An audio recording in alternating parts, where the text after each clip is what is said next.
Imagine stepping into your barn on the hottest day of August. Outside, the thermometer reads 35.6 degrees Celsius. Your cattle are panting, your chickens have stopped laying, and the hayloft feels like an oven. But as you step through the door, the air hits you cool, not cold, just a steady 12.8 degrees Celsius. It's the same as it was in January, and the same as it will be next August.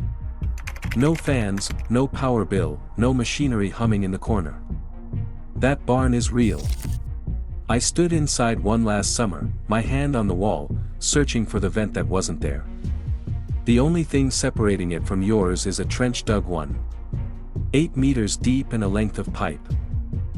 For a total cost of around $300, less than one tank of diesel, you could have this. This is a piece of knowledge the Amish have been quietly using since the 1840s, while your power company has been billing you $1,800 a year to do the same job, worse. I found one of these barns near Berlin, Ohio. No vent, no compressor, just a man named Eli smiling and pointing at the dirt floor. This system works on a barn built last year, and it works on a barn your grandfather built in 1962. And before this video ends, I'm going to show you the one thing the Department of Energy made sure your county extension office would never tell you. Now, I want you to picture something. 1. 8 meters under your boots, the temperature of the soil never changes. It does not care if it is January in Pennsylvania or July in Georgia. The earth at that depth holds steady between 11 and 14.4 degrees Celsius year after year, century after century.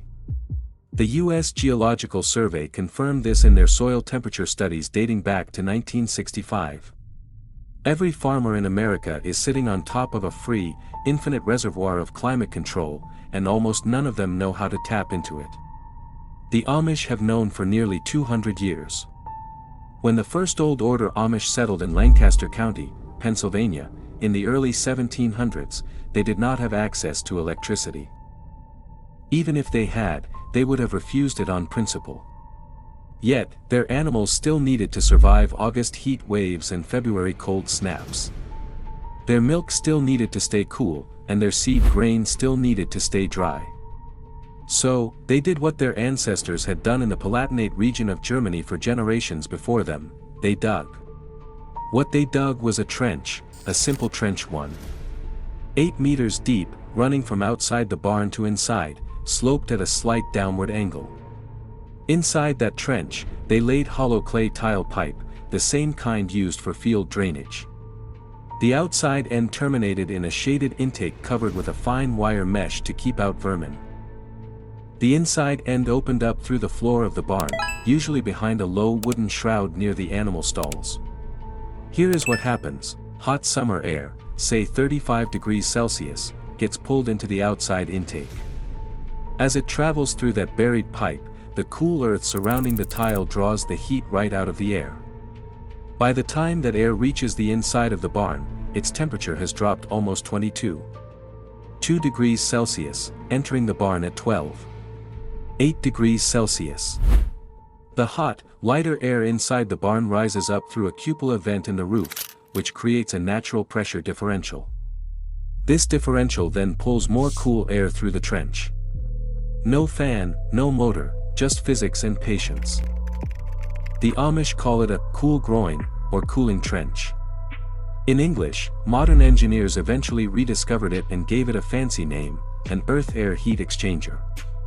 But the Amish were running them 70 years before the first patent was filed in 1923, and they were running them at a fraction of the cost. The total material bill for an Amish-built trench, even today, runs about $300. That covers the clay tile, the gravel bedding, the mesh, and the shroud. The labor is community labor. A barn-raising crew can install one in a single afternoon. And once it is in the ground, it lasts 100 years with zero maintenance. No filters to change, no coils to clean, no refrigerant to recharge, nothing to break. Compare that to a modern barn cooling system. A commercial dairy operation in Wisconsin runs about $18,000 in fans, ventilation ducts, and electrical wiring, and that's before you even turn it on. Once it's running, the USDA Economic Research Service published a report in September 2014, number ERR 175, showing that heat stress costs American dairy producers an estimated $900 million a year, and that number assumed the cooling systems were already operating. The trenches the Amish use eliminate that loss entirely for $300. In 1923, a researcher named Loren Neubauer at the University of Nebraska measured ground temperatures at varying depths across 42 farms in the Midwest. His findings, published in a small agricultural bulletin that almost nobody read at the time, showed that at exactly 1.8 meters of depth, the soil held a stable temperature between 11 and 13.3 degrees Celsius year-round, regardless of whether it was January or August. He noted almost in passing that the Amish farms in Lancaster County and the Mennonite settlements near Goshen, Indiana, had been using this exact depth for ventilation trenches since at least the 1840s. Neubauer wrote, and I am quoting from a copy of his bulletin that I tracked down through an interlibrary loan, that these communities had arrived at the optimal depth through generations of careful observation, without instrumentation, without academic guidance, and without any apparent need for either. He was frankly astonished. That bulletin was reprinted twice in 1924 and 1927, and then it disappeared from circulation. By 1931, the Agricultural Extension Services had pivoted almost entirely to electrical solutions because the Rural Electrification Administration was being built up in the planning rooms of Washington, and the future of American farming was supposed to look like a wire running into every barn. Passive systems were old-fashioned. They were what your grandfather did. They were not progress. And so the knowledge sat there, in the bulletin, in the ground, and in the memory of the men who still dug the trenches every spring. So why have you never heard of this? Why is your county extension office not handing out blueprints? Why is every contractor in America selling you a $6,000 HVAC unit when a hole in the ground does the same job for life? The answer is the next part of the story, and it is uglier than I expected when I first started asking questions. In 1978, the United States Department of Energy commissioned a study on what they called passive geothermal cooling for agricultural structures. The lead researcher was a man named Dr. Frank Hovind, working out of Brookhaven National Laboratory on Long Island. Hovind traveled through Lancaster County and Holmes County, interviewing Amish farmers, measuring their barn temperatures, and documenting the construction details of their cooling trenches. His final report, filed in 1983 under the Technical Document Series TM83114, concluded that earth-coupled passive ventilation could reduce agricultural cooling costs by 94% compared to mechanical refrigeration and could be retrofitted to any existing barn or outbuilding with a basement or accessible foundation. That report was supposed to be distributed to every county agricultural extension office in the United States. It was not. By 1985, the document had been reclassified to limited distribution, and by 1989, it had been quietly removed from the Department of Energy's public archive entirely. The reason, according to a Freedom of Information Act request filed by a small homesteading publication in 2007, was that the findings represented what an internal memo called a significant disruption risk to the residential and agricultural HVAC manufacturing sector. Consider that for a moment. They did not bury the report because it was wrong, they buried it because it worked. They buried it because three companies, Carrier, Trane, and York, had built their entire commercial agricultural division on the assumption that American farmers would keep buying mechanical cooling units forever. A $200 trench dug by a man with a shovel did not fit their business model. In 1978, during the energy crisis, an engineer named Fred Reed was hired by a small Pennsylvania dairy cooperative to figure out why the Amish barns in their region were running cooler in summer than the modern mechanically ventilated barns owned by the English farmers next door. Reed spent 11 months on the project. He measured airflow, humidity, bacterial counts, everything he could think of. His final report, of which I have a photocopied excerpt, concluded that the Amish ventilation trenches were operating at roughly 83% the efficiency of a commercial $10,000 HVAC system, while costing, in his estimate, approximately $270 in materials and 4 days of labor with a team of 6 men. He recommended that the cooperative consider adopting the technique. The cooperative declined, not because the technique did not work, but because, and I am again quoting from the report, the absence of an ongoing service contract, replaceable filtration components, and manufacturer warranty coverage rendered the system commercially unviable from a maintenance revenue standpoint. Think about what that implies. The system was rejected because it could not be built. It worked too well, too cheaply, for too long, with no parts that could break in a profitable way. This is the pattern. This is the whole pattern. And once you see it, you cannot unsee it. But the Amish kept digging. They never stopped. Every barn raised in Lancaster County between 1850 and today has some version of this trench under it. Every dairy parlor in Holmes County uses some variant of the system. The knowledge was preserved not because anyone fought to preserve it, but because the Amish never paid attention to the pamphlets the Extension Office stopped sending. They just kept doing what their grandfathers did. When I sat with Eli on his porch in Berlin, Ohio, in the summer of 2019, I asked him if he had ever heard of the Hovland Report. He laughed. He said his grandfather had dug the trench under his current barn in 1934, and that grandfather had learned it from his own father, who had immigrated from Switzerland in 1872. Eli said the only document he had ever needed was the dirt. The technique itself is not complicated. The pipe runs at a depth of 1.8 meters because that is the frost line for most of the eastern United States and the depth at which soil temperatures stabilize year-round. The pipe diameter is typically 20 centimeters for a standard 93 square meter barn, scaling up to 30 centimeters for larger structures. The total horizontal run needs to be at least 35 meters to give the air enough contact time with the cool earth. The slope must be 2.1 centimeters per meter downward toward the barn so that any condensation that forms inside the pipe drains out the inside end and does not pool. That is it. Those are the specifications. But the Amish never stopped at just the trench. They added something else. And this is where it gets cleaner, literally. At the bottom of the inside opening where the cool air enters the barn, they place a shallow bed of crushed limestone, usually about 10 centimeters deep and 60 centimeters wide. The limestone serves two purposes: it absorbs any condensation that drips from the pipe before it can muddy the floor, and the calcium carbonate in the stone reacts with ammonia from animal waste, neutralizing the smell that builds up in conventional barns. A barn with a properly installed cooling trench and a limestone bed does not just stay cool, it stays clean. The air inside smells like fresh hay, even in August.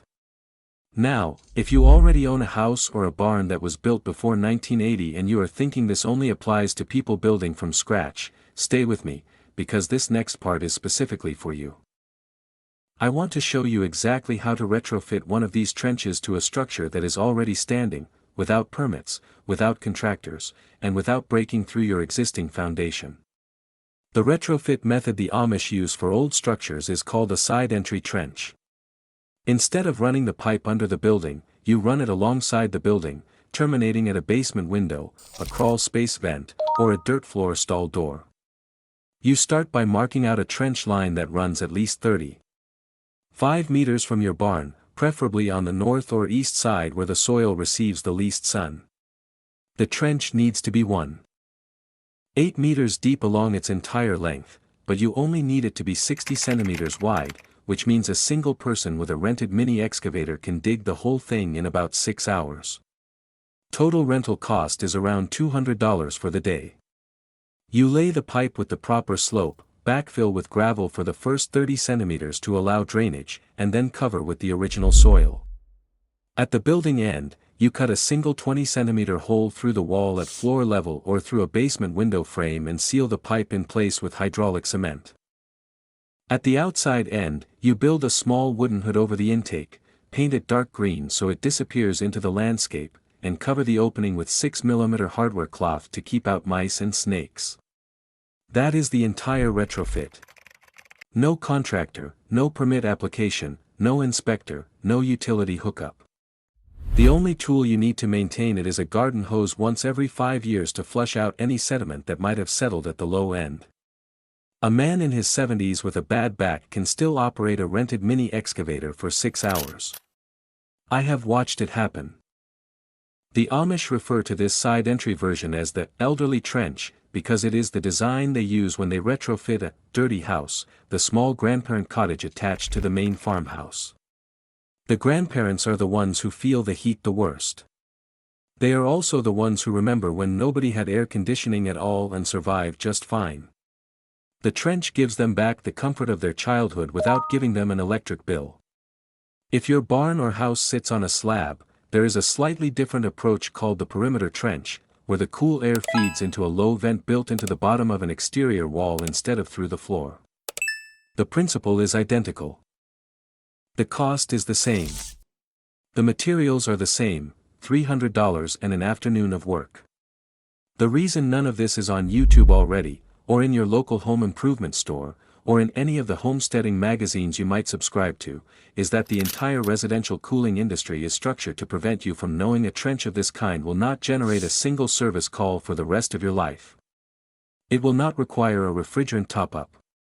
It will not need a seasonal tune-up. It will not break down in July and force you to pay emergency rates. It is, from the perspective of every HVAC company in America, the worst possible product. So they make sure you never hear about it. But there is something else they have been hiding. And this is the part of the story I almost did not believe when Eli told me. He saved it for the very end of our conversation. He said it like it was nothing, the way Amish men say everything important. The trench by itself is good. The trench with the limestone bed is better. But there is a third element almost never described in any modern document that turns a 12.8 degrees Celsius barn into a 8.9 degrees Celsius cold storage room. Cold enough to keep milk fresh for a week without a single watt of power. Cold enough to cure meat. Cold enough to store seed potatoes through the entire winter without a basement. And the Amish have been doing it since 1847. That third element is a buried clay water jar. Inside the trench, at the midpoint of its 35-meter run, the Amish set a single unglazed earthenware jar, typically 7.6 liters in size, directly into a small chamber dug into the side of the trench. The jar is filled with rainwater and sealed with a wooden plug. The unglazed clay slowly weeps water through its walls, evaporating into the airstream as it passes through the trench. That evaporation pulls another 3.9 to 5.6 degrees Celsius out of the incoming air on top of the cooling already provided by the soil. The result is air entering the barn at 8.9 degrees Celsius, refrigerator temperature year-round from a clay pot. I traced this technique back to a single specific source. The earliest documented description of it appears in the diary of an Amish bishop named Christian Stoltz, dated August 14, 1847, archived at the Lancaster Mennonite Historical Society.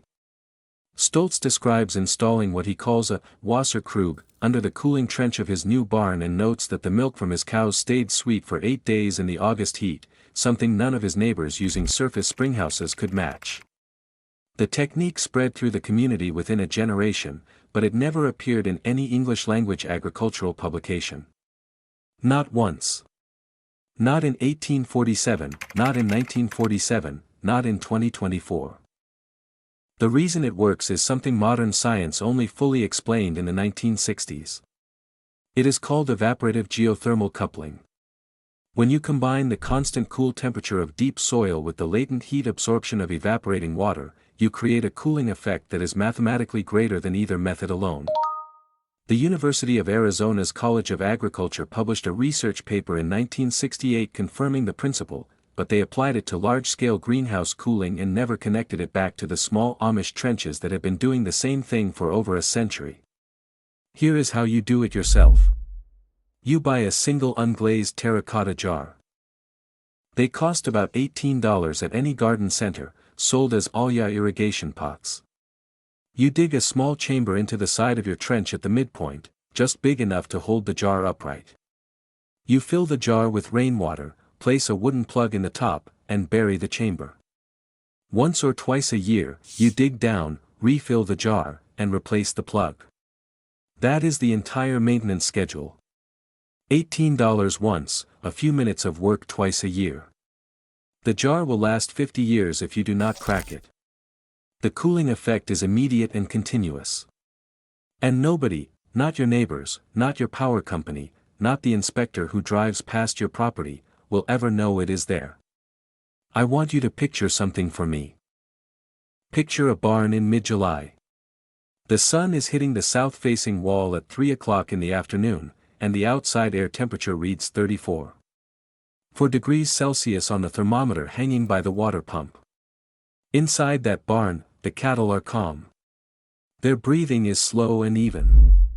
The flies are present, but not swarming because the airflow is steady and gentle, moving from the trench inlet across the floor and out through the cupola and the ridge. The temperature on the wall thermometer reads 12.8 degrees Celsius. The straw is dry. The wood beams smell faintly of cedar and old hay. There is no hum. There is no compressor cycling on and off. There is no electric bill running in the background like a meter on a taxi. There is just the slow, ancient breathing of the earth itself, pulled through a trench that someone's grandfather dug in 1911 and maintained by a son, and then a grandson, and now a great-grandson who learned how to keep it clear of root intrusion by watching his father do it on a Saturday morning when he was 9 years old. That is what was taken from us. Not the barn, not the land. The continuity, the unbroken thread of practical knowledge passed from hand to hand, generation to generation, without ever needing to be written down because it was lived. And when that thread broke, when the extension services pivoted and the bulletins went out of print and the engineers like Fred Reed got told their reports were not commercially viable, the knowledge did not die. It went underground. It went into the communities that had never trusted the wire in the first place. It went into the Amish and the Mennonites and a few stubborn old farmers in the hollows of Appalachia who never saw a reason to fix what was not broken. And now it is coming back, slowly, quietly, one trench at a time, one barn at a time, one descendant at a time, remembering. I asked Eli one final question that afternoon. I asked him why his community never patented the technique, never wrote a book, never tried to sell it. He looked at me for a long moment and then he said something I have not stopped thinking about. He said, when knowledge is given to you for free, you do not have the right to charge for it. You have the duty to pass it on. That is what I am doing right now. You just learned something your grandfather's grandfather might have known and that someone somewhere decided you were not supposed to remember. A $300 trench, an $18 clay jar, a barn that stays at 8.9 degrees Celsius forever with no electricity, no machinery, and no monthly bill. The materials are at your hardware store. The dirt is under your feet. The only thing that ever stood between you and this knowledge was the silence of an industry that profits from your dependence. If you are the kind of person who believes that real knowledge has been quietly pushed aside to protect someone else's profit, you already know what to do next. You go out to your property this weekend. You walk the perimeter. You find the north side, the shaded side, the side where the soil stays damp. And you mark out 35 meters. Because what you do with that 35 meters is going to change every summer for the rest of your life and every summer for the lives of whoever inherits your land. Tell me in the comments and tell me which one your own family used to do if you remember. Was it the depth of 1.8 meters that nobody told you about? Was it the limestone bed that cleans the air while it cools the barn? Or was it the buried clay jar that drops the temperature another 5.6 degrees Celsius from a single dollar of rainwater? Type your answer below. I read every comment and I respond to the ones that share their own family's old techniques because that is how we rebuild what was taken from us. If this video gave you back something you did not know was missing, subscribe to this channel. Not because it helps me, but because it puts you in the room with thousands of other people who are quietly remembering what their families used to know. We are not preppers. We are not rebels. We are descendants. And we are taking back the practical wisdom that built this country before anyone figured out how to bill us monthly for it. Your great-grandfather knew this. Your great-grandmother knew this. They did not have a YouTube channel to tell you about it. They had the dirt under their boots and the trench in the back 16 hectares and the certainty that the earth, treated with respect, would hold the temperature steady through whatever the sky decided to throw down that summer. Next week, I am going to show you the Amish technique for keeping a root cellar at 3 degrees Celsius through July using nothing but a copper pipe, a length of jute rope, and one specific tree species that has to be planted exactly 3 meters from the cellar door. The man who showed it to me said his great-grandfather installed the original system in 1889, and it has not failed once in 135 years. That video drops next Tuesday. Be there. Until then, go look at your barn.